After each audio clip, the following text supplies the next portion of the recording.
ध्यान देना, हम लोग जो है पिछले क्लास में बिलियन चैप्टर शुरू किए थे और बिलियन के बारे में आपको कुछ बताया गया था। उसको हम थोड़ा रिवीजन कर लेते हैं, उसके बाद अपना आगे चलेंगे। सबसे पहले आपको ये बताया गया था कि बिलियन कहेंगे किसको। तो आपको ये बताया गया था कि दो या दो से अधिक पदार्थ के समांगी मिश्रण को हम लोग क्या बोलेंगे, बिलियन बोलेंगे। समांगी मिश्रण मीन्स आपको बोला गया कि कोई बिलियन बना रहे हैं तो सभी जगह प्रत्येक अवयव समान रूप से आपको मिले, ठीक ना। तो उसको हम बोलते हैं। तो इसमें हम आपको बोले थे कि बिलियन जो भी होंगे समांगी मिश्रण होंगे। जैसे अगर मान के चलो हम ये बोल दे कि H2 प्लस O2 है, ठीक ना, H2 प्लस O2, तो ये आपको बना लेगा जल। तो क्या हम इसको बिलियन बोल सकते हैं? बोलो। ये अगर जल बन गया तो क्या इसको बिलियन बोलेंगे? इसको बिलियन नहीं बोलेंगे। बिलियन के लिए कंडीशन है, वो मिश्रण होना चाहिए, अभिक्रिया में भाग लेके कोई नया उत्पाद नहीं बनना चाहिए। नहीं तो आपको कोई कहेगा यहाँ पर हाइड्रोजन और ऑक्सीजन गैस को हम मिश्रित किए और ये जल बन गया, इसको भी हम बिलियन बोल सकते हैं। तो बोलेंगे ये बिलियन नहीं कहलाएगा। बिलियन होने के लिए वो मिश्रण की अवस्था में रहना चाहिए। अगर वो रासायनिक अभिक्रिया में, अगर ये दोनों मिश्रण के रूप में रहेगा, कोई रासायनिक अभिक्रिया होने के लिए है ना, एक निश्चित तापमान की आवश्यकता होती है। अगर ये मिश्रण के रूप में है, क्या बोले, तो अगर ये मिश्रण के रूप में है तो इस कंडीशन में आप इसको बिलियन बोल सकते हो। लेकिन अगर ये अभिक्रिया में भाग ले लिया तो इसको बिलियन हम नहीं बोलेंगे। इसी तरह आपको बताया गया था जितने भी समांगी मिश्रण होंगे सबका सब बिलियन होगा। उसकी भौतिक अवस्था कुछ भी हो सकता है। बिलियन का मीनिंग कभी ये नहीं सोचना है कि भौतिक अवस्था द्रव ही होगा। जनरली हम लोग का ये कंफ्यूजन रहता है। जो जैसे जल में आपको एग्जांपल लिया जाएगा, जल में नमक मिला दो, चीनी मिला दो, तो दिमाग में बैठ जाता है कि बिलियन का मीनिंग होता है कि द्रव अवस्था होगा। लेकिन आपका कोई भी भौतिक अवस्था हो, हमको मतलब है केवल समांगी मिश्रण से। जैसे कि आपको हम मिश्र धातु के बारे में बताए थे, जितने भी मिश्र धातु है, मिश्र धातु का परिभाषा पढ़ते हो, दो या दो से अधिक धातुओं के समांगी मिश्रण। आज जैसे ही समांगी मिश्रण आ गया तो वो आपको कहलाएगा बिलियन। जैसे आप जितने भी जेवर के बारे में सुनते हो, उसमें आप जैसे सोना का जितने भी जेवर बनाए जाते हैं, जानते हो शुद्ध सोना का जेवर बनाना संभव नहीं है। उसमें कुछ ना कुछ आपको दूसरे मेटल को मिलाया जाता है, तो कहीं ना कहीं वो भी आपका एक मिश्रण है और ये समांगी मिश्रण है, तो उसको भी हम बिलियन बोलेंगे। तो इसका मीनिंग कभी नहीं लगाना बिलियन का कि उसका भौतिक अवस्था द्रव ही होगा। बिलियन का भौतिक अवस्था निर्भर करता है विलायक पर। अगर आप जानते हो बिलियन में दो अवयव, जो कम मात्रा में रहता है उसको हम विलय बोले, और जो अधिक मात्रा में रहता है उसको क्या बोले, विलायक। तो जो कम मात्रा में रहता है विलय और जो अधिक मात्रा में है विलायक। तो जो अधिक मात्रा में है न यानी विलायक, विलायक का जो भौतिक अवस्था रहेगा वही भौतिक अवस्था विलयन का होगा। जैसे आप जल और चीनी मिलाते हो तो विलायक कौन है, जल होगा। तो जल आपका विलयन आपका जो बना वो उसका भौतिक अवस्था भी द्रव रहता है। यानी आप सीधा बोल सकते हो कि विलयन का जो भौतिक अवस्था है वो निर्भर करेगा विलायक पर। अगर विलायक मेरा गैस रहेगा तो विलयन भी गैसीय अवस्था में रहेगा। द्रव रहेगा तो विलयन भी आपका द्रव अवस्था में रहेगा। ठोस रहेगा तो विलयन भी आपका ठोस अवस्था में रहेगा। इसमें हम लोग वर्गीकरण कर रहे थे, विलयन का वर्गीकरण आए थे उसके बाद। तो विलयन का वर्गीकरण का सबसे पहला हम लिखे थे कि इसका वर्गीकरण अलग अलग आधार पे किया जा सकता है। और सबसे पहले हम लोग पढ़े थे सांद्रता के आधार पर, और सांद्रता के आधार पर पढ़े थे सांद्र विलयन और कणु विलयन। सांद्र विलयन का परिभाषा बोलिए क्या होगा? सांद्र विलयन 0.1 मोलरता, यानी जिसकी सांद्रता 0.1 मोलरता से अधिक होगा उसको हम सांद्र विलयन बोलेंगे, या 0.1 मोलरता या इससे अधिक। अगर इससे कम होगा तो हम उसको क्या बोलते हैं, तनु विलयन बोलते हैं। उसके बाद भी वर्गीकरण पढ़े थे। केवल ए नंबर पढ़े थे सांद्रता के आधार पर, और सांद्रता के आधार पर विलयन दो प्रकार का था, सांद्र विलयन और तनु विलयन। आज हम लोग बी नंबर से पढ़ना शुरू करेंगे, तो बी नंबर लिख के हेडिंग देना आप लोग, विलायक के प्रकृति के आधार पर। विलायक के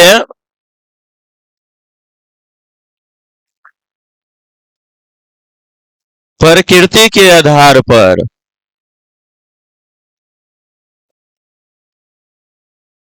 विलायक के प्रकृति के आधार पर यानी बोलोगे on the basis of, on the basis of nature of solvent, nature of solvent,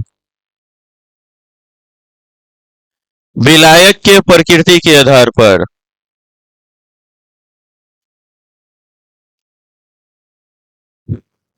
विलायक के प्रकृति के आधार पर आपका आएगा, जिसको हम लोग on the basis of nature of solvent बोलते हैं।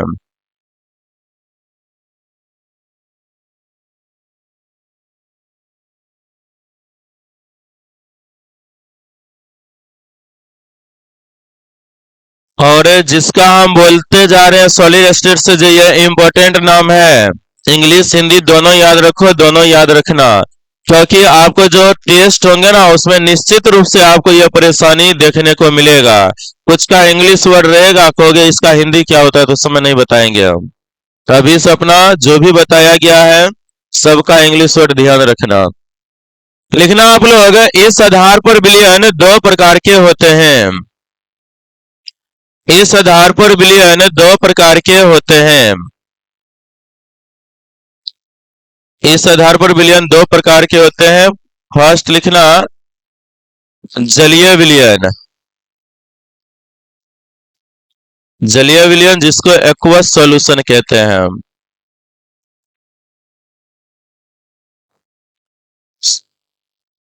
सेकेंड आएगा आपका अजलीय विलयन, अजलीय विलयन जिसको नॉन एक्वस सॉल्यूशन बोलेंगे, नॉन एक्वस सॉल्यूशन।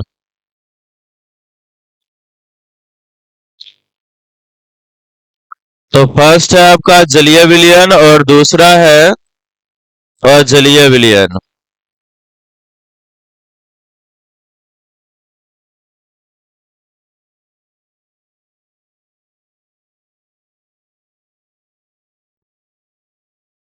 और वैसे भी ये सब भी परिभाषा है ना आपको आसान ही है, लेकिन हम लोग को इसकी आवश्यकता पड़ता है।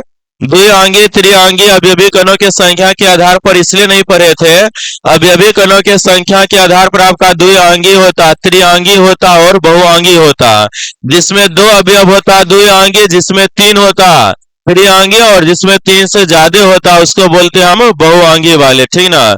लेकिन ये सब हम लोग को कभी पूछे नहीं जाएंगे, तो झूठों को लिखने से कोई फायदा नहीं है। लेकिन ये सब हम लोग को जरूरत पड़ता है तो आसानी, लेकिन इसकी जरूरत पड़ेगा। बताओ जलीय विलयन है, नाम इसके क्लियर है। अगर आपको विलायक के रूप में है ना जल अगर रहेगा तो जलीय विलयन बोलेंगे। आप विलायक के रूप में जल को छोड़ के और कोई अन्य पदार्थ रहेगा, जैसे हम मिश्र धातु की बात किए, मिश्र धातु में क्या रहेगा, दो धातुओं का मिश्रण रहेगा, तो उसको आप बोलिएगा अजलीय विलयन। दो गैस के मिश्रण को आप बोलोगे अजलीय विलयन। यानी आप बोल सकते हो, अगर आपको विलायक के रूप में जल है तो जलीय विलयन, और जल के अलावा कोई भी पदार्थ रहेगा तो उसको हम बोलेंगे अजलीय विलयन। तो परिभाषा वही बनाना है, वैसा विलयन जिसमें विलायक के रूप में जल उपस्थित होते हैं उसको जलीय विलयन बोलेंगे, और इसका बोलेंगे वैसा विलयन जिसमें विलायक के रूप में जल को छोड़कर कोई अन्य पदार्थ रहे, जल के अलावा कोई अन्य पदार्थ रहे, वो भले उसकी भौतिक अवस्था द्रव्य अवस्था क्यों ना हो, ठीक ना, उससे हमको नहीं मतलब है। आपका अगर विलायक के रूप में अगर जल है तो जलीय होगा, उसके अलावा कोई भी है सब अजलीय विलयन के अंतर्गत आएगा, ठीक ना। तो आप लोग इसका जैसे मान के चलो, हम एल्कोहल में क्या करते हैं, एसीटोन को मिला देते हैं, उसका भौतिक अवस्था द्रव रहेगा। इसका मतलब ये नहीं कहेंगे कि ये जलीय विलयन है, क्योंकि हम यहाँ पर एल्कोहल और एसीटोन को मिला है। जल नहीं है तो ये भी अजलीय विलयन ही कहलाएगा, भले भौतिक अवस्था उसका द्रव अवस्था उससे हमको मतलब नहीं है। द्रव अवस्था रे, ठोस रे, गैस रे, अगर विलायक के रूप में अगर जल है तो ही आपका जलीय विलयन कहलाएगा। ऐसा नहीं सोचना कोई लिक्विड आया, द्रव अवस्था वाला विलयन आया तो नहीं सोच लेना कि ये जलीय विलयन है। द्रव अवस्था अल्कोहल का भी होता है, आपका एसीटोन का भी हो सकता है। अरे प्रकृति में आप लोग ठोस अवस्था में पढ़े हो, किसी भी पदार्थ के ताप और दाब में परिवर्तन करके उसके भौतिक अवस्था को हम बदल सकते हैं, ठीक ना। जिसके कारण हम लोग ठोस के एग्जाम्पल में कार्बन डाइऑक्साइड को भी पढ़ते हैं, ऑक्सीजन गैस को भी पढ़ते हैं। तो ऐसा कब हो पाएगा, जब ताप और दाब में परिवर्तन करोगे, क्योंकि जनरली कमरे के तापमान पे कार्बन डाइऑक्साइड जो है वो तो गैस अवस्था में पाया जाता है। जैसे हम लोग के श्वसन क्रिया के दौरान कार्बन डाइऑक्साइड जो निकल रहा है ये गैसीय अवस्था में है, लेकिन उसको भी ठोस में परिवर्तित किया जा सकता है। तो वही आपको बोले, ध्यान रखना, अगर विलायक जल है तो जलीय है, और जल के अलावा कोई भी है तो अजलीय है। भौतिक अवस्था से कभी डिसाइड नहीं करोगे कि वो जलीय विलयन है। ऐसा नहीं कि द्रव अवस्था वाले विलयन देखे अब अस्का देंगे जलीय विलयन है, गलत हो जाएगा। सुने, हमको कंफर्म होना चाहिए कि विलायक कौन है। ये बोल सकते हो जलीय विलयन अगर होगा तो उसका भौतिक अवस्था द्रव्य होगा, कि विलायक के रूप में जल रहेगा तो भौतिक अवस्था उसका आने वाला है, उसके विलयन का भौतिक अवस्था आपको द्रव ही आएगा। जबकि अजलीय विलयन का ठोस, द्रव, गैस सब भी आ सकता है, ठीक ना। लेकिन इसकी गारंटी दे सकते हो कि जलीय विलयन है तो उसका भौतिक अवस्था क्या होगा, द्रव ही होगा। सुने, तो लिखना आप लोग डिफिनेशन फर्स्ट का, लिख के हेडिंग देना जलीय विलयन।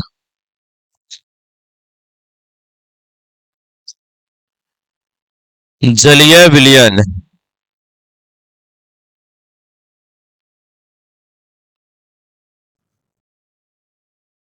तो लिखना इसका, ऐसा विलयन जिसमें विलायक के रूप में, ऐसा विलयन जिसमें विलायक के रूप में जल उपस्थित होते हैं, विलायक के रूप में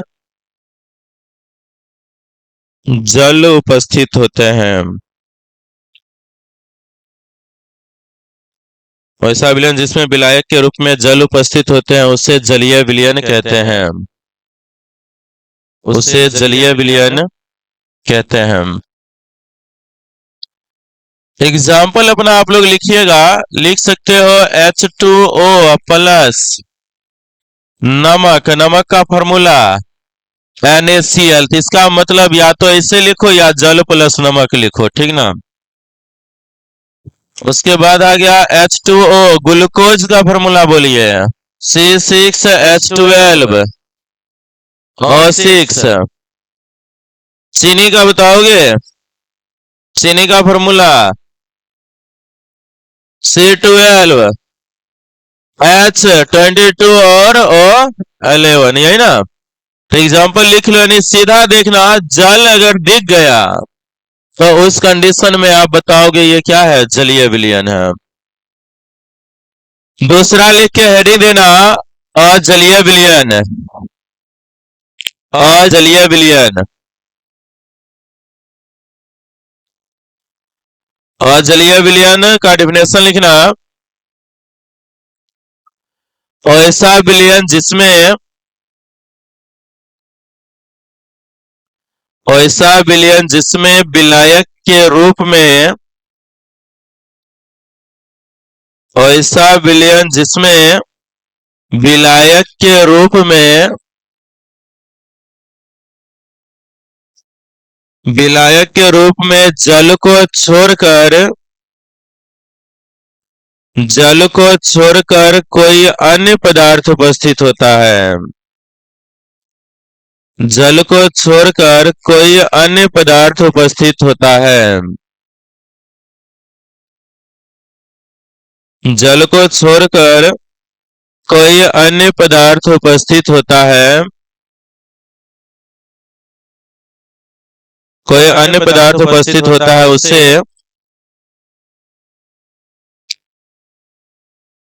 उसे अजलीय विलयन कहते हैं। एग्जाम्पल जैसे देखो, बेंजीन है, क्लोरोफॉर्म है CHCl3, ठीक ना। तो इस अवस्था में आपको जल नहीं दिख रहे हैं, इसमें जल जब दिखेगा ना तब ये जलीय होगा, नहीं तो नहीं होगा। उसके बाद आप कोई भी ले सकते हो, आप H5OH ये भी आपको शामिल कर देते हैं, क्योंकि ध्यान रहेगा कि द्रव अवस्था वाला है। और इसमें आपका इसके साथ आप क्लोरोफॉर्म मिला लो, ठीक ना। उसके बाद एक और एग्जांपल लिख देते हैं, आयरन, ये कॉपर प्लस आयरन, इसका मीनिंग क्या हुआ? मिश्र धातु, दो धातुओं का समांगी मिश्रण। तो आप जानते हो जितने भी मिश्र धातु होंगे वो ठोस अवस्था में पाए जाएंगे, कारण आपका धातु ही ठोस अवस्था में होता है। तो मिलाने के बाद जब भी उसको भी ठंडा करोगे तो ठोस अवस्था में रहेगा। तो ये सब अजलीय विलयन के एग्जाम्पल आ जाएंगे। यानी सीधा समझो ना, जल लिखा मिले या आपको H2O लिखा हुआ मिले तो जलीय है, बाकी सब क्या है? अजलीय है। बात खत्म है, इतना ध्यान रखो। एग्जाम्पल लिख लो।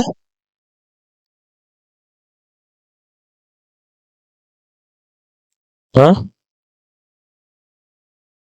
हाँ, लेकिन जनरली ऐसा नहीं होता, ठीक ना। जनरली ऐसा नहीं रहता है। और ये ए नंबर वर्गीकरण था सांद्रता के आधार पर, वो भी दो प्रकार का। अब आया था विलायक के प्रकृति के आधार पर, ये भी दो प्रकार का।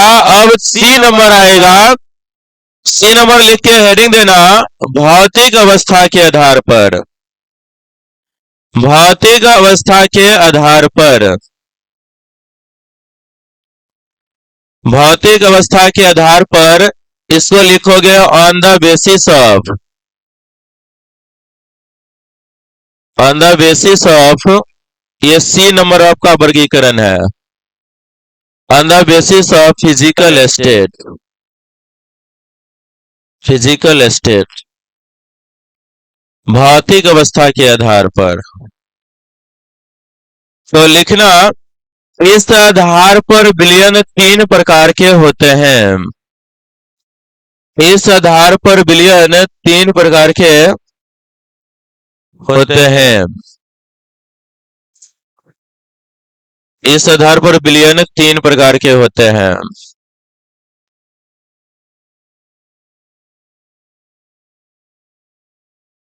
इस आधार पर विलयन तीन प्रकार के होते हैं। तो ध्यान देना, हम लोग को इसमें है ना हेडिंग देख पढ़ने वाले नहीं है।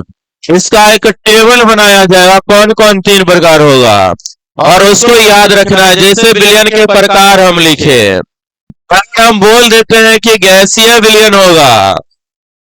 गैसीय विलयन होगा, इसका मतलब क्या?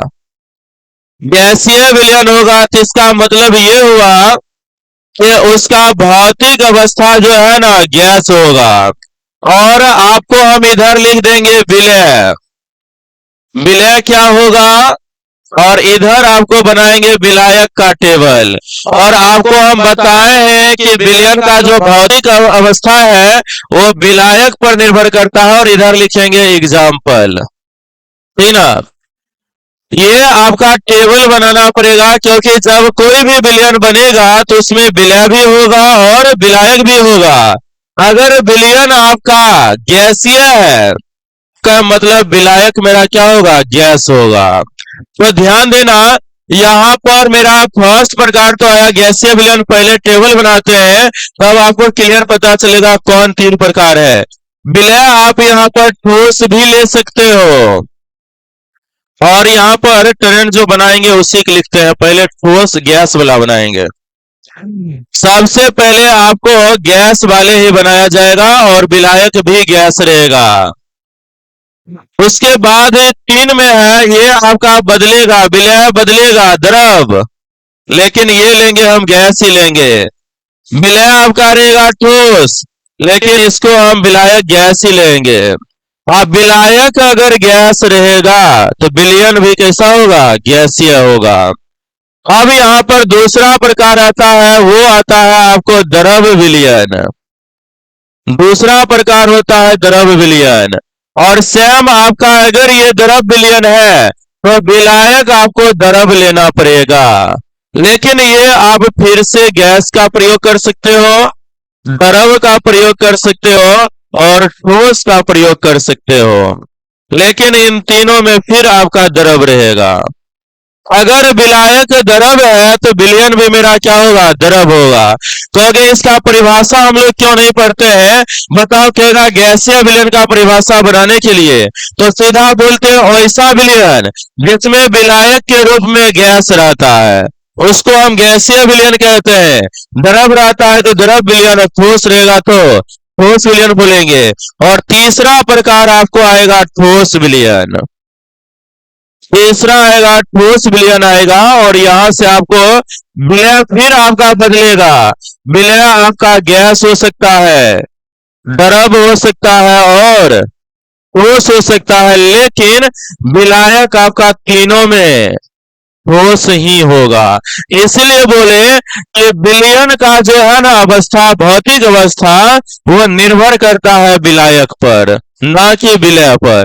विलय कुछ भी रहेगा उस पर विलय का भौतिक अवस्था निर्भर नहीं करेगा। विलयन का भौतिक अवस्था विलायक पर निर्भर करता है। इसीलिए बोले कि भौतिक अवस्था के आधार पर विलयन तीन प्रकार का होगा, गैसीय विलयन, द्रव विलयन और ठोस विलयन। अगर विलायक गैस है तो गैसीय विलयन, द्रव रहेगा तो द्रव विलयन, अगर ठोस रहेगा तो ठोस विलयन। पहले आप लोग ये बनाइए, एग्जाम्पल आप लोग सोच सोच के लिखोगे खुद से। पहले आप ये टेबल बनाइए, दो में एग्जाम्पल केवल याद करना पड़ेगा, बाकी आप खुद लिख सकते हो। तो आप लोग पहले इतना तैयार करो इसको। और ट्वेल्थ में आप लोग क्लास कंटिन्यू रही है, इतना एब्सेंट देख रहे हैं, सब बच्चा कुछ ना कुछ एब्सेंट किए हुए हैं। उतना एब्सेंट करोगे तब। और सबसे बड़ी बात, आपको तो बोलना ही छूट गया। आपका जो है इस बार लास्ट में हम लोग नवंबर में एक सीट दिए थे सबको। लास्ट में पूरे केमिस्ट्री का सीट दिया गया था, और उस सीट में इस बार जो एग्जाम हुआ, इतना अच्छा समझो कि जो उसको अगर पढ़ लिया होगा ना, ऑब्जेक्टिव खूब बढ़िया बनाया होगा, क्योंकि केवल उस सीट से 27 go objective same to same option के साथ मैच कर गया। केवल ऑप्शन का नंबरिंग बदला था, ए वाला बी में, बी वाला सी में। 27 गो ऑब्जेक्टिव जहां बनाना है 35 गो, 27 गो ऑब्जेक्टिव उससे मिल गया, तनिक बात नहीं है। उसके बाद 27 गो तो उससे है। हाँ, ये जो आपको क्लास में नोट मिला न, इसको हम कंसिडर नहीं कर रहे हैं। लास्ट में पूरे केमिस्ट्री का हर एक चैप्टर से 50-60 ऑब्जेक्टिव का मिला था, उससे आपको उतना मिला। और जो क्लास में दिया जा रहा है उसको अगर हम कंसिडर कर लें तो बहुत ज्यादा ऑब्जेक्टिव आपको नोट से केवल मिल गया है। यानी जितना आपको बनाना है ना, उससे कहीं कई गुना ज्यादा आपको, गुना नहीं बोलो, कितना क्वेश्चन ज्यादा आपको मिल जाएगा उसमें। तो हम, मेरे पास से सभी चैप्टर का था नहीं जिस सब का मिलाते कितना मिला, केवल वो वाला था, मिला टोटल 27 ऑब्जेक्टिव मैच किया उससे। तो इसलिए आपको जो भी नोट मिलता है उसके ऑब्जेक्टिव को रटते जाओ। और जितने भी नोट है आप लोग के सेशन में, नोट को हम अपडेट भी कर रहे हैं, नया नया क्वेश्चन क्या पूछ सकता है। आप लोग उतना मेहनत नहीं करोगे ना, उससे ज्यादा हम करके ऑब्जेक्टिव क्वेश्चन बना रहे हैं अभी। हर एक टॉपिक क्या पढ़े, हर एक टॉपिक से आपको जब नोट मिलेगा ना, देखना एक भी ऐसा टॉपिक नहीं होगा जिसको कवर नहीं किया गया होगा क्वेश्चन में। जब आप टेस्ट दोगे, हर एक एक टॉपिक आपको कवर मिलेगा, और कितने प्रकार के क्वेश्चन बन सकते हैं सब रहेगा आपको। एग्जाम्पल लिखे हैं,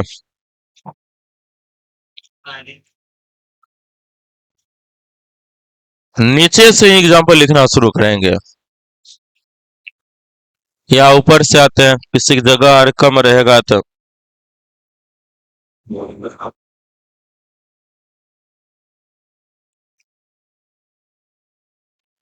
सबसे बड़ी बात यह है कि आपसे है ना, सवाल ये रहता कि इससे हमको क्वेश्चन कैसे पूछेगा, ठीक ना। आपको अगर ऐसे चला है तो कहोगे क्वेश्चन कैसे पूछेगा। क्वेश्चन पूछता है एग्जाम्पल से। आपको कहेगा बताइए द्रव में ठोस विलय का एग्जाम्पल बताइए। द्रव में ठोस विलय ऐसा बोला, इसका मीनिंग क्या। द्रव में ठोस विलय का था मतलब क्या, विलायक द्रव होगा और विलय में का क्या होगा, ठोस होगा। उसका कहेगा द्रव में ठोस विलय का उदाहरण कौन है। तो उदाहरण आपको याद करना पड़ता है, यही उदाहरण ही पूछे जाते हैं। ठोस ठोस का कहेगा, ठोस ठोस का उदाहरण एग्जाम्पल कौन है, ठोस ठोस का। तो इसका मतलब क्या, विलय भी ठोस और विलायक भी ठोस। तो एग्जाम्पल लिखना शुरू करेंगे, ऊपर से लिखो। गैस गैस है, इसका मतलब क्या, दो गैस ले लो। अब वायुमंडल में आप जानते हो सबसे ज्यादा पाए जाने वाले गैस में नाइट्रोजन है और ऑक्सीजन है। नाइट्रोजन के बारे में जानते हो कि लगभग 78% और ऑक्सीजन के ना 21%। तो आप गैस गैस के मिश्रण में एग्जाम्पल ले लो। कोई दो गैस का मिश्रण जैसे आपका O2 है और N2 है। बस ये ध्यान रखना है कि अभिक्रिया नहीं करना चाहिए। तो आगे ये कैसे जानेंगे, आप कोई भी गैस एग्जांपल में ले सकते हो, क्योंकि सब गैस की अभिक्रिया का तापमान अलग अलग होता है। जैसे अभी हम यहाँ पे O2N2 लिख दिए, वो अलग बात है कि कमरे के तापमान पर यह अभिक्रिया नहीं करता है, लेकिन ये भी आपस में तापमान बढ़ाएंगे तो अभिक्रिया में भाग ले लेगा। इसलिए आपको टेंशन नहीं है, कोई भी दो गैस का आप मिश्रण ले लो, आपका विलयन का एग्जाम्पल हो जाएगा गैस गैस का। उसके बाद बोलिए यहाँ पर ये दोनों एग्जाम्पल आपको याद रखना पड़ जाएगा, क्योंकि आप इसके बारे में भी नहीं जानते हो, 5 नंबर चैप्टर में जानोगे, ठीक ना। तो इन दोनों को केवल याद रख लेना। इसमें आ जाता है आपको क्लोरोफॉर्म CH3+N2, ठीक ना। और क्योंकि ये N2 है ना, क्लोरोफॉर्म को गैसीय अवस्था में रहता है, लेकिन इस गैस के द्वारा क्लोरोफॉर्म को एब्जॉर्ब कर लिया जाता है, जिसके कारण बोला जाता है N2+CH ठीक ना। जैसे हमें लोग बोल रहे हैं, या वायुमंडल में क्या नमी की मात्रा नहीं है, वायुमंडल में भी नमी की मात्रा है। अरे जल वाष्पित अगर होता है, बहुत सारे नदी तालाब है, जल वाष्पित है तो वायुमंडल में भी नमी की मात्रा है। आप देखते हो दो रीजन आप पढ़े होंगे कि गर्मी के दिनों में कपड़ा है वो जल्दी सूख जाता है, क्यों। उसका रीजन है, या आप ये पढ़े होंगे कि पंखे के नीचे हमको ठंडक का अनुभव होता है, क्यों।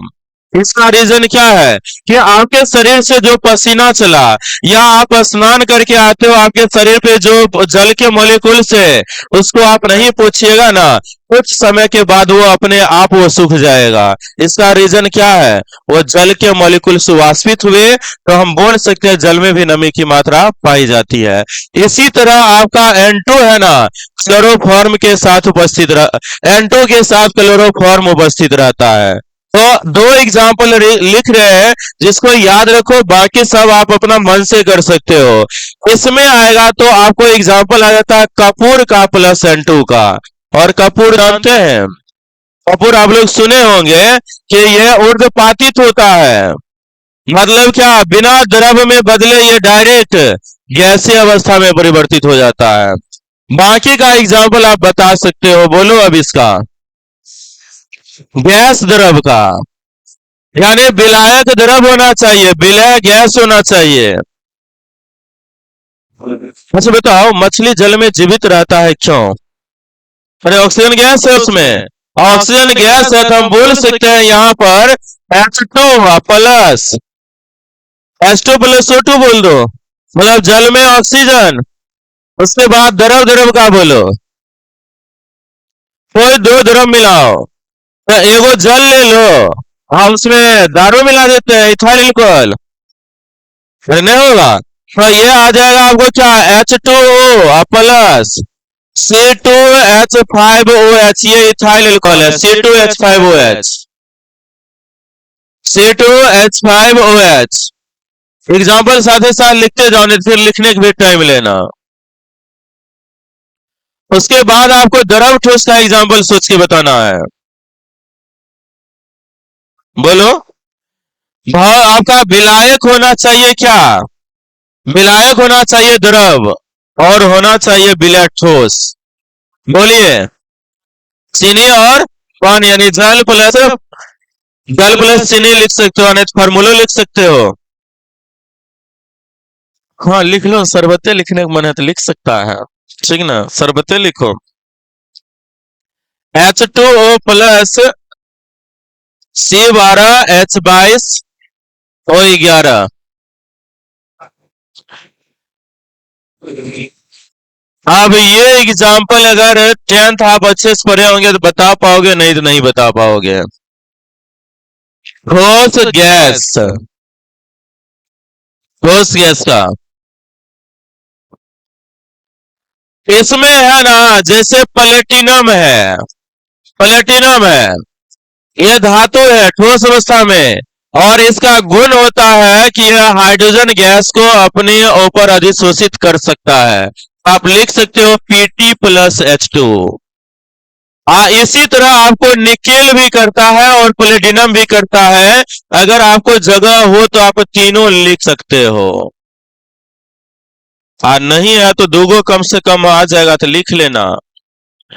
Pt+H2 या Na+H2 या Pd+H2, यानी प्लेटिनम, निकेल और प्लेटिनम तीनों जो है ना हाइड्रोजन गैस के साथ ये मिश्रण तैयार कर सकता है।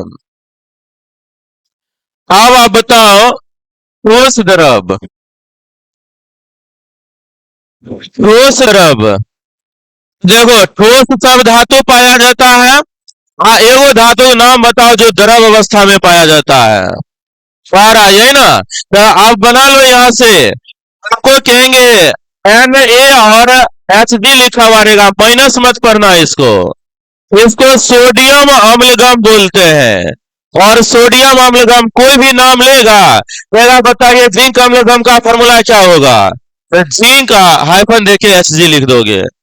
कोई भी धातु का अम्लगम आया, हाइफन देके Hg लिख दो, बात खत्म है। वही आपका कहलाएगा ठोस और द्रव का, ठीक ना। तो ये हो गया जिंक सोडियम अम्लगम। अब वही ZnHg लिख दोगे ना, वो आपका होगा जिंक अम्लगम। यानी जैसे ही अम्लगम बोला, जिस धातु के नाम के अंत में अम्लगम लगा रहेगा उस धातु को लो और हाइफन देके Hg लिख दो, वही अम्लगम हो गया। इसका तो बता ही सकते हो ठोस ठोस का, कई बार बोले भी है। अरे धातु आ जाएगा, धातु का मिश्रण, ठोस ठोस वाला धातु ले लो, यानी मिश्र धातु सब आ जाएगा। तो एग्जाम्पल हम लिख लेना, मिश्र धातु, मिश्र धातु लिख लो ना, सब आ जाएगा।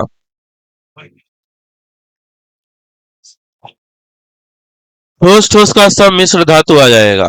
यानी एग्जाम्पल में आपको यही पूछेगा कि आपका रहेगा द्रव में, ठोस में द्रव विलयन का उदाहरण है, द्रव में ठोस विलयन का उदाहरण। द्रव में ठोस विलयन मतलब क्या? द्रव में मतलब विलायक कौन है? द्रव है। और ठोस तो ये आ गया, ये वाले जल प्लस चीनी वाले। कहेगा ठोस में द्रव विलयन का एग्जाम्पल, ठोस में द्रव मतलब विलायक मेरा कौन होगा? ठोस, और विलय होगा द्रव, यानी आपका कौन आ जाएगा? ठोस में द्रव तो कौन है? ये वाले अम्लगम वाले। इस तरह से आप बोलोगे तो आप एग्जाम्पल याद रखना, इस टेबल को एक दो बार देखोगे याद हो जाएगा। इसीलिए तो आप को व्यवस्थित किया गया कि सब विलायक को एक साथ रख लो, सब गैस एक साथ आया, फिर द्रव एक साथ आया और ठोस एक साथ आया। आप एनसीईआरटी में जाओगे ना, उसमें उल्टा करके दिया हुआ है, ये वाला एक साथ दिया हुआ है। हमको लगा कि इसको एक साथ लिख लेंगे तो ये वाला हमको बार बार परिवर्तित नहीं करना पड़ेगा, ठीक ना। तो चलिएगा, ध्यान दीजिएगा। अब ऐसे नया वाला एनसीईआरटी में देखें कि एकदम ऐसे ही बदल के दिया है, अच्छा है, तो क्या बढ़िया, क्या ऐसे दे दिया, क्योंकि वैसे अलग अलग लिखना पड़ जाता ना। वैसे विलायक है तो मान के चलो ये गैसीय विलयन है। अब जो है ना वर्गीकरण वाले जो भी छोटा छोटा बात था वो आपका खत्म है, आगे आएगा और भी टॉपिक पढ़ोगे, और भी आता है विलयन का वर्गीकरण, लेकिन वो टॉपिक अभी हम जान ही नहीं रहे जो वर्गीकृत करेंगे। अब आएगा सांद्रता को व्यक्त करना, विलयन की सांद्रता को व्यक्त करना, ठीक ना। और सांद्रता जैसे द्रव्यमान प्रतिशत हो गया, आयतन प्रतिशत हो गया, द्रव्यमान आयतन प्रतिशत हो गया, मोललता हो गया, मोललता हो गया, मोल अंश हो गया, नॉर्मलता हो गया, ये सब 11th वाले टॉपिक आपको रिपीट होंगे, ठीक ना। तो लिख के हेडिंग देना आप लोग,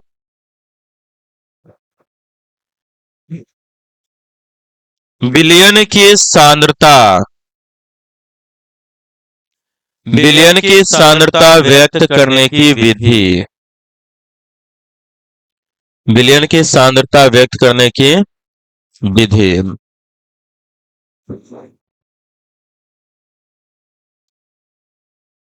विलयन की सांद्रता व्यक्त करने की विधि या विलयन की सांद्रता की गणना, जो लिखना है लिख सकते हो।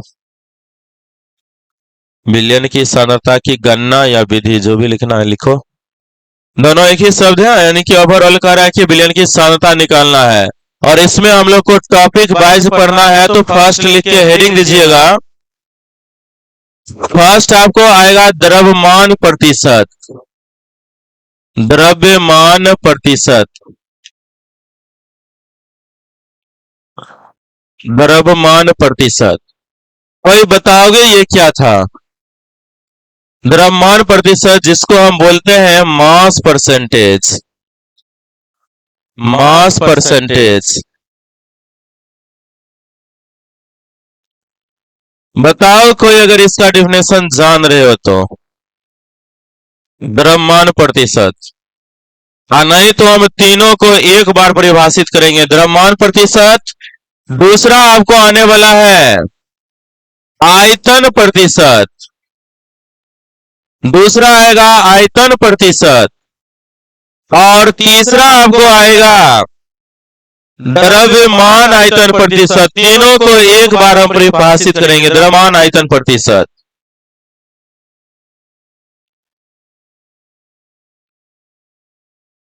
देखना, तीनों को हम लिखते हैं, किसको किससे सूचित करेंगे, और तीनों को एक बार में आसानी से परिभाषित कर पाओगे।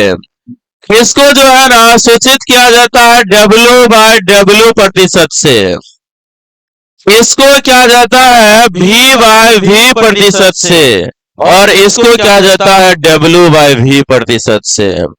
अब परिभाषा बनाएंगे।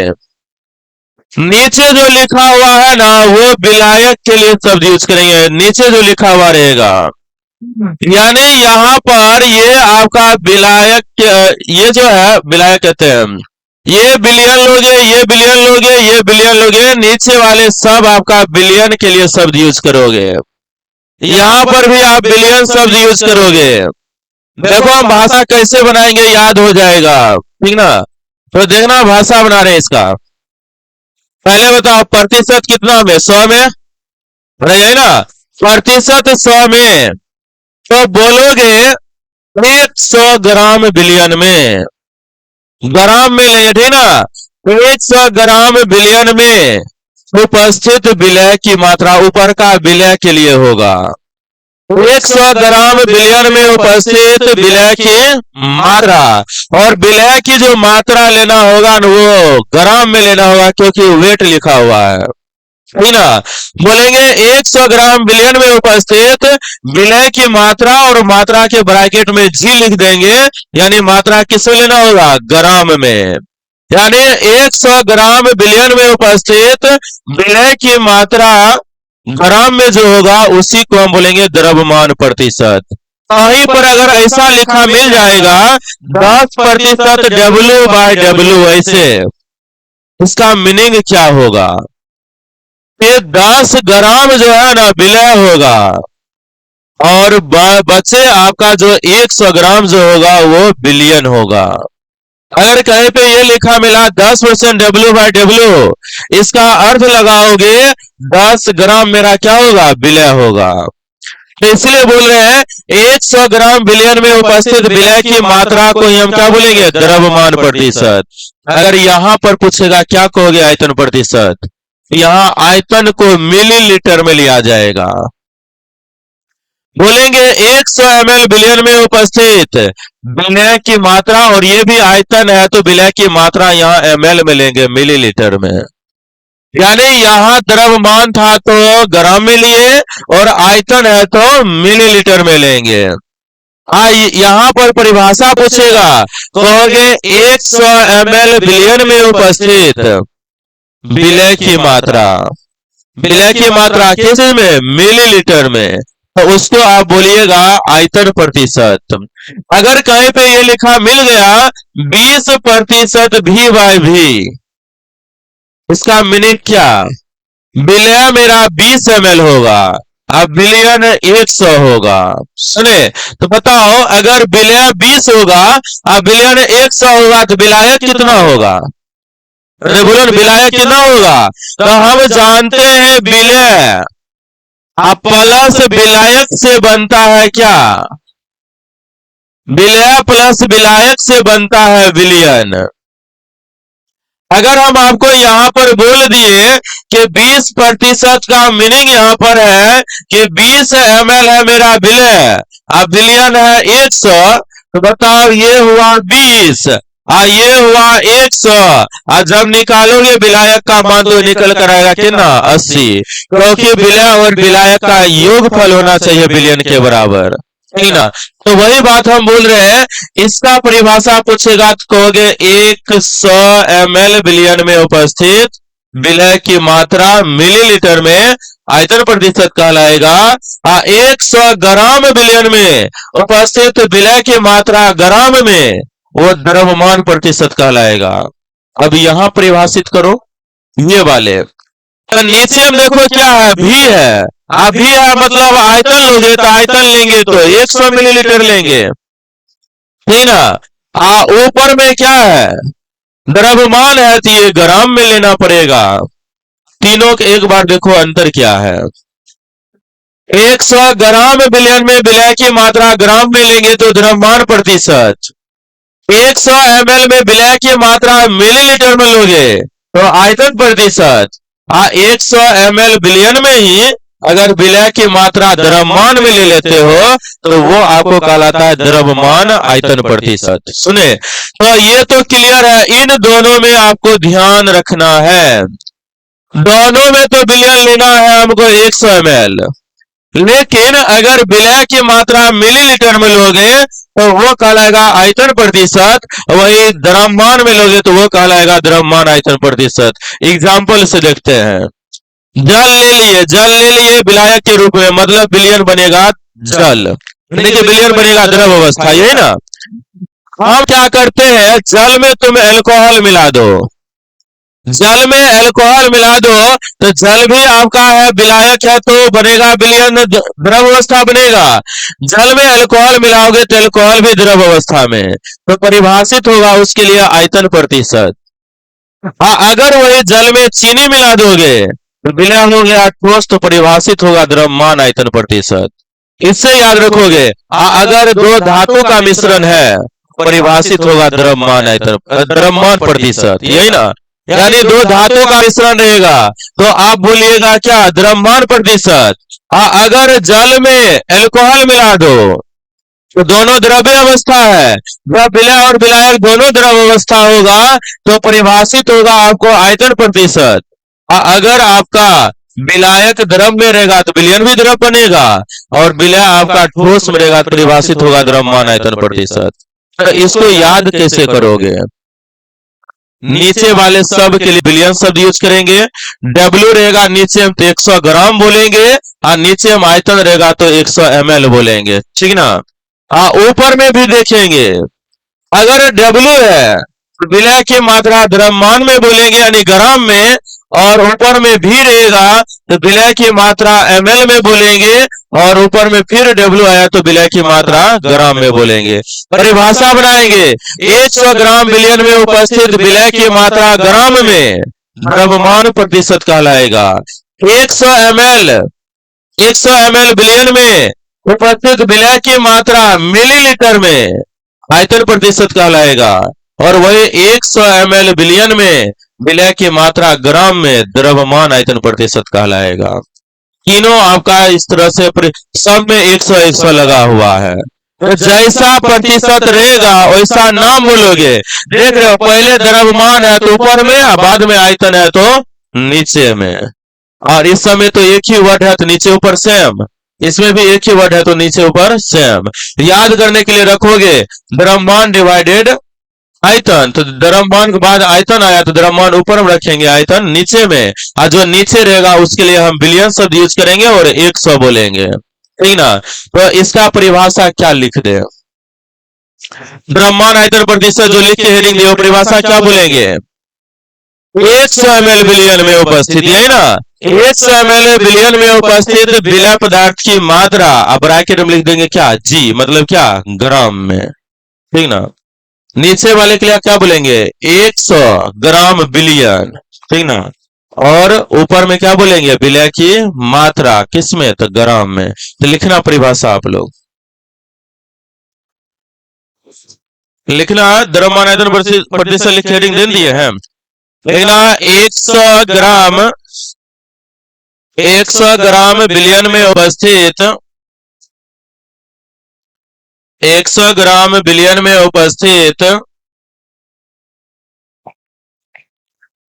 100 ग्राम बिलियन में उपस्थित विलय पदार्थ की मात्रा, 100 ग्राम बिलियन में उपस्थित विलय पदार्थ की मात्रा, विलय पदार्थ की मात्रा, मात्रा का ब्रैकेट हम लिख लेना जी, विलय पदार्थ की मात्रा को, विलय पदार्थ की मात्रा को द्रव्यमान आयतन, द्रव्यमान प्रतिशत कहते हैं, मात्रा को द्रव्यमान प्रतिशत कहते हैं, मात्रा को द्रव्यमान प्रतिशत कहते हैं। पैराग्राफ चेंज करके लिखना, इसे W/W प्रतिशत से, इसे W/W प्रतिशत से सूचित किया जाता है, इसे W/W प्रतिशत से सूचित किया जाता है, इसे W/W प्रतिशत से सूचित किया जाता है जो मात्रक विहीन राशि होती है, जो मात्रक विहीन राशि होती है,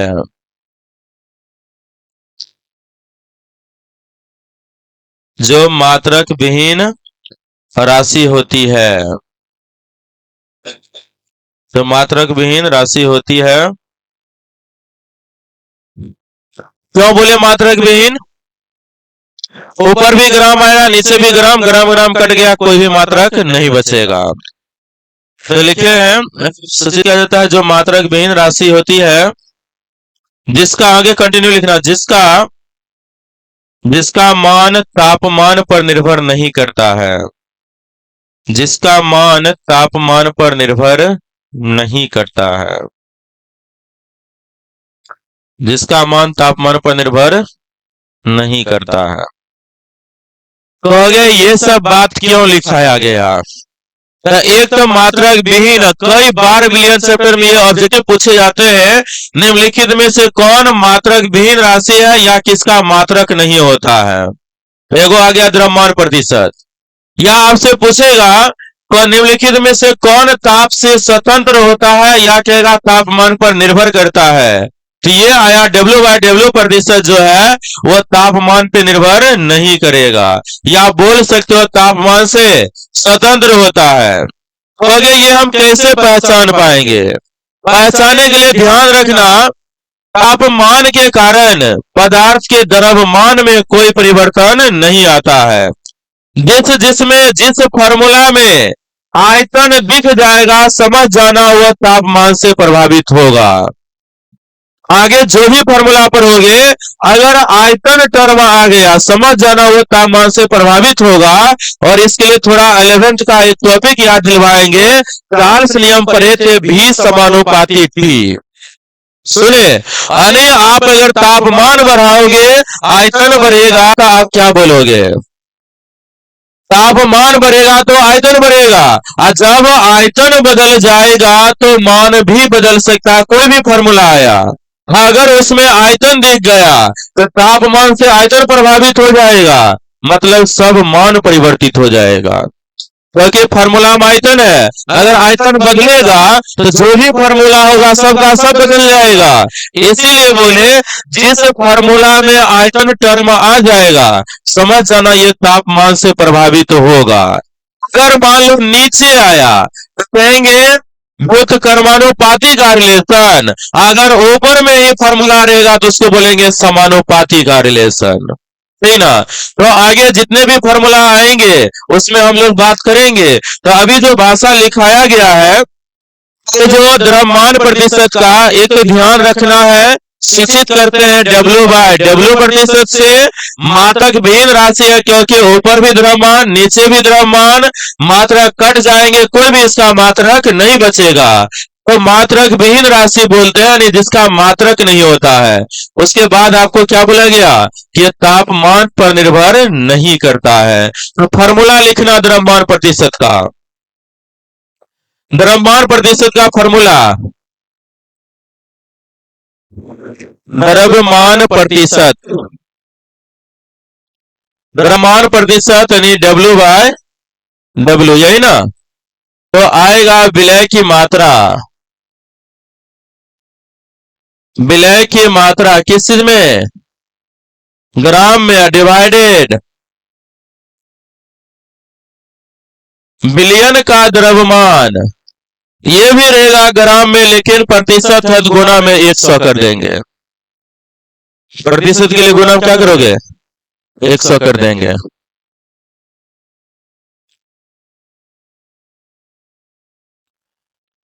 और हम यहां पर एक नोट पॉइंट करके लिख देते हैं 10% डब्ल्यू बाय डब्ल्यू का, डब्ल्यू का अर्थ होता है, क्या होता है बताओ।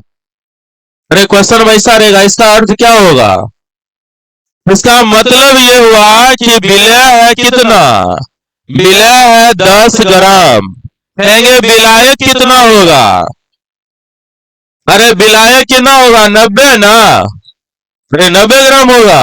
और आपका बिलियन कितना होगा, तो बिलियन होगा 100 ग्राम।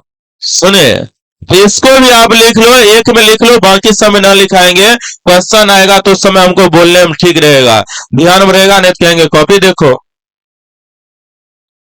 तो अगला कौन है, आयतन प्रतिशत लिख के हेडिंग दीजिए, आयतन प्रतिशत जिसको हम वॉल्यूम परसेंटेज बोलेंगे।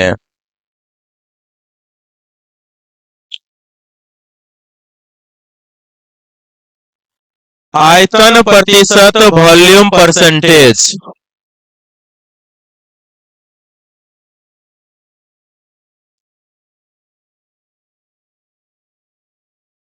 कहां पर, देखो ये प्रतिशत कितना परिभाषित किया जाता है 100 में, इसीलिए हम लिख दिए कितना, विलय मेरा कितना होगा 10, विलायक होगा 90 और बिलियन कितना रहेगा 100। ओवरऑल आपको जैसे रहेगा 10% जब 10% डब्ल्यू बाय डब्ल्यू बिलियन का है ना, मोलरता ज्ञात करे ऐसे रहेगा। तो वहां आपको मोलरता में है ना विलय की मूल संख्या की जरूरत होता है। आप मूल की संख्या जो निकालते हैं होता है दिया गया द्रव्यमान, तो वहां निकाल के चलोगे कितना 10 ग्राम मान के चलेंगे। जब क्वेश्चन रहेगा ना डब्ल्यू बाय डब्ल्यू तो वो 100 में दिया हुआ रहता है, इसलिए हम डायरेक्ट लिख दिए कि ना 10 और 90 है, ठीक ना। आप जो बोल रहे हो ना वो भी बोले, मान लो 500 दिया हुआ है तो वहां 10% बोल दो, ठीक ना, 500 है 10% बोल देंगे, उस हिसाब से इसका भी निकाल लो, बात खत्म है। चलिए लिखिएगा आगे, इसका डेफिनेशन क्या बनाओगे बोलो, क्या बोलेंगे इसको, बोले वी बाय वी से ना, तो बोलेंगे क्या 100 ml बिलियन में उपस्थित विलय की मात्रा और ब्रैकेट में लिख देंगे ml, हो गया। तो लिखना आप लोग 100 ml, 100 ml बिलियन में उपस्थित, 100 ml बिलियन में उपस्थित विलय पदार्थ की मात्रा, विलेय पदार्थ की मात्रा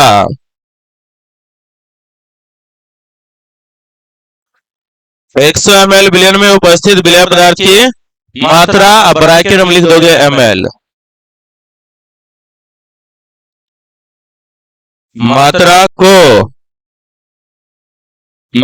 को आयतन प्रतिशत,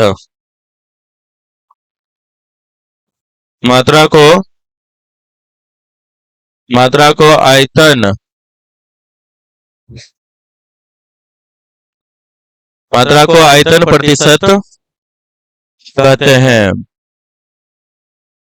आयतन प्रतिशत कहते हैं। पैराग्राफ चेंज करके क्या लिखोगे? इसे भी बाय भी प्रतिशत से सूचित किया जाता है। पैराग्राफ चेंज करके लिखना, इसे भी बाय भी प्रतिशत से सूचित किया जाता है। इसे भी बाय भी प्रतिशत से सूचित किया जाता है। इसे भी बाय भी प्रतिशत से सूचित किया जाता है। बताइए मात्रक होगा इसका? ये भी कर जाएगा। जो मात्रक विहीन राशि होती है, इसे भी बाय भी प्रतिशत से सूचित किया जाता है। जो मात्रक विहीन राशि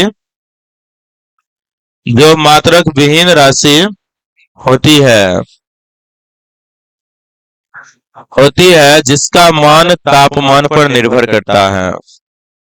जिसका मान तापमान पर निर्भर करता है। जिसका मान तापमान पर निर्भर करता है। जिसका मान तापमान पर निर्भर करता है। लिखिए फॉर्मूला। आयतन प्रतिशत बराबर विलेय की मात्रा मिलीलीटर में डिवाइडेड विलयन का आयतन मिलीलीटर में गुना 100।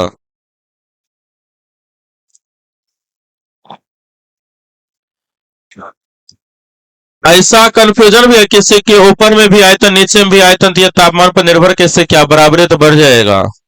परेशान दिखता है क्या गुरु? अगर दिक्कत होगा तो हम बोलेंगे अलग अलग पदार्थ का जो है ना आयतन तापमान पर अलग अलग रूप से परिवर्तित होता है। हाँ, अलग अलग रूप से परिवर्तित होगा तो मान परिवर्तित होगा, फिक्स है। एगो है ये, उसको हम काहे रखेंगे? अब हम सब कुछ हुआ है, केवल भाषण लिखना है।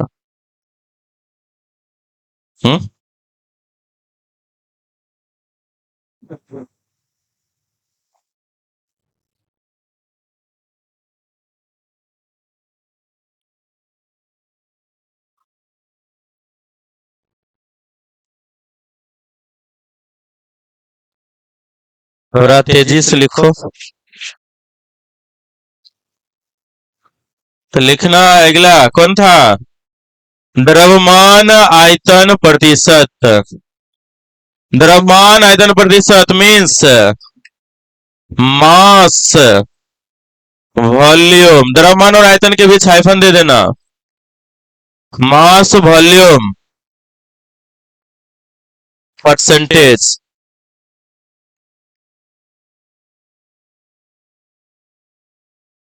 Mass volume percentage.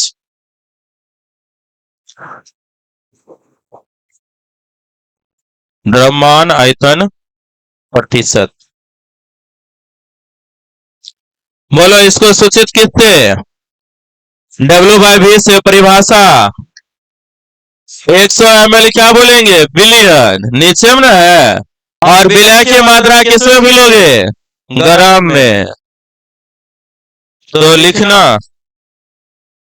द्रव्यमान आयतन प्रतिशत का 100 ml बिलियन में 100 ml बिलियन में 100 ml बिलियन में उपस्थित 100 ml बिलियन में उपस्थित विलेय पदार्थ की मात्रा। विलेय पदार्थ की मात्रा। विलेय पदार्थ की मात्रा ब्रैकेट में क्या? भी लिख देंगे यानी ग्राम में। विलय पदार्थ की मात्रा को, विलय पदार्थ की मात्रा को द्रव्यमान आयतन प्रतिशत कहते हैं। द्रव्यमान आयतन प्रतिशत कहते हैं। आप पैराग्राफ जो चेंज करके लिखते हैं वो सब बात आप ही लोग बताओ क्या सब लिखेंगे, क्या बोलेंगे। इसे डब्ल्यू बाई भी प्रतिशत से सूचित किया जाता है। उसके बाद इसका मात्रक होगा, क्या होगा बोलो ना। अरे ऊपर में ग्राम है, नीचे में ml है, तो इसका ग्राम प्रति ml होगा मात्रक। तापमान से प्रभावित होगा, होगा आयतन आ गया होगा। तो लिखना आप लोग पैराग्राफ चेंज करके, इसे W बाय भी प्रतिशत, W बाय भी प्रतिशत से सूचित किया जाता है। इसे W बाय भी प्रतिशत से, इसे W बाय भी प्रतिशत से सूचित किया जाता है। इसे W बाय भी प्रतिशत से सूचित किया जाता है, जिसका मात्रक, जिसका मात्रक, जिसका मात्रक ग्राम प्रति ml, ग्राम प्रति ml, ग्राम प्रति ml होता है, जो तापमान से, तो तापमान से प्रभावित होता है।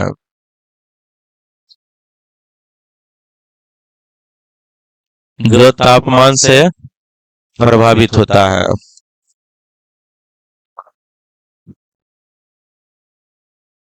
तो फार्मूला क्या आएगा,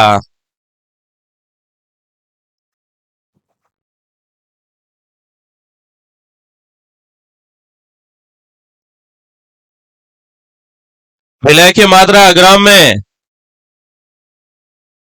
बिलियन का आयतन बोला गया, आयतन मिलीलीटर में, गुना में 100।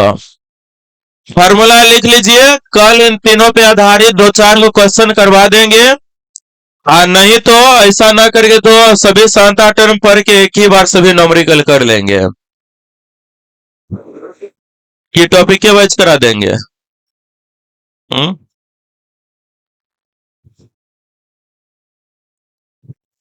क्योंकि हम है इस कॉपी में वही शामिल करना चाहते हैं जो बोर्ड में पूछा जाता है।